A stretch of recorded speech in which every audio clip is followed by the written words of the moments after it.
Welcome to Sports with Charity Chambers. Sports with Charity Chambers. Now here's your host, Miss Charity Chambers. Howdy, welcome to Sports with Charity. I'm Charity Chambers, and it is time for a college football update. This past week, some of the craziest things happened in college football, so let's recap and take a look back at it. And I want to give you guys kind of some insight on what this means for the next month in college football. Now, I know you guys probably know that going into this past week, there were 11 unbeaten teams in the top 25, but only 6 of them survived. Only 6 of them made it out alive. So this week was crazy, to say the least. And I actually want to take a look at 2 specific games, 2 games that were really shocking to me. So let's first start off with the LSU versus Alabama game.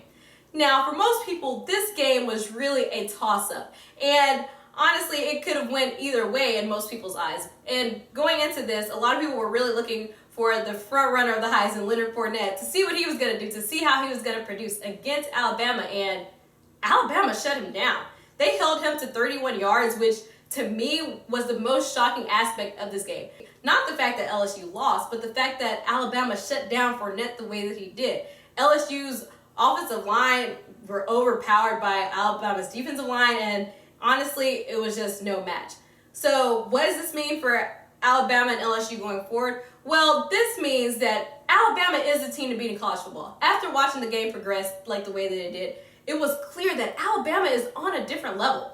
And I know that Clemson's probably going to stay number 1 in the polls. They just beat Florida State. But honestly, Alabama is the team to beat. Alabama should be number 1 in the polls because they're on a whole nother level. They're on another level that I haven't seen any other college football team play on yet this year. So let's move on from Nick Saban and Les Miles, and let's go to TCU versus Oklahoma State. Going into this game, Oklahoma State was clearly the underdog. You can see it in the rankings. You had TCU number 8, Oklahoma State number 14. And so going into this game, everybody was really looking to Trayvon Boykin, who was number 2 in the Heisman race, and they were looking to him to see what he was going to do. They thought it was going to be a great time for him to really prove that he should win the Heisman, and he basically did the opposite. 4 interceptions, no one saw that coming, and that was a shock to everyone. And TCU lost that game. 2 unbeaten teams, TCU and Oklahoma State, and TCU did not produce. They did not play the way that they should have, and Oklahoma State came out on top. So what does this mean for Oklahoma State? Well, of course, Oklahoma State's going to move up quite a bit in the polls. I mean, they beat TCU, and people think that TCU is a great caliber football team.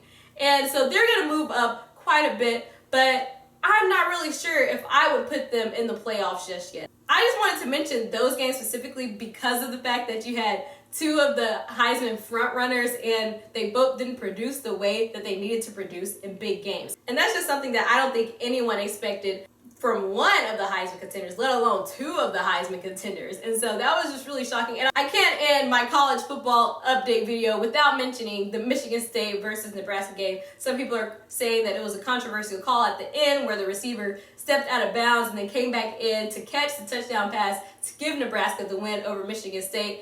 Officials, after the game, they looked at it and said, the referees made the right decision. He was forced out of bounds. So now Michigan State has a loss under their belt, which I figured they would. And so it's going to be really interesting to see how this year plays out for Michigan State. Well, there you have it. That's your college football update for today. The next video you will be seeing from me will be my college football picks, the top 4 teams I have in college football right now. And I must say, my picks definitely will surprise you. I have a couple of teams in there who I know no one else has, but I do believe that they're top caliber teams. So make sure you're tuned in and don't forget to watch that video. Don't forget to subscribe, like this video, comment down below. Thanks so much for watching Sports with Charity. I'm Charity Chambers, and you've just been scooped.